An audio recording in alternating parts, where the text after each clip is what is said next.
बऱ्याच जणांना वाटतं की मनोज जरांगे पाटलांच्या लढ्यामध्ये ज्या हैदराबाद गॅझेटचा उल्लेख झाला आणि त्या गॅझेटच्या जीवावर आरक्षण मिळणार आहे, पण लक्षात घ्या, नुसता पुरावा मिळाला म्हणजे आरक्षण होऊ शकत नाही.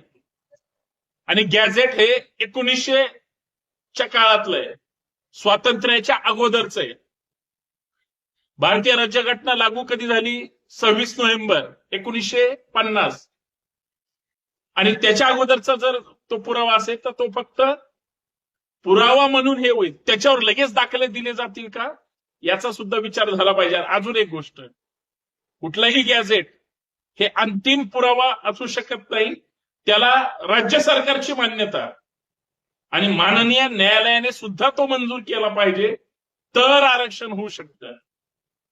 आता जो सरकारनं अध्यादेश काढलेला आहे तो कितपत टिकू शकतो हा जसा लोकांच्या मनात संभ्रम आहे, पण जो लढा लढला गेलेला आहे तो इतका प्रामाणिकपणे लढला गेलाय. सरकारनं त्यांच्या परीनं जी काही फसवणूक करायची आहे ती कदाचित जर फसवणूक कुणाला वाटत असेल तर ज्या दिवशी माननीय न्यायालय या जी आरला मंजुरी देईल ना त्या दिवशी सगळं काय ते कळेल.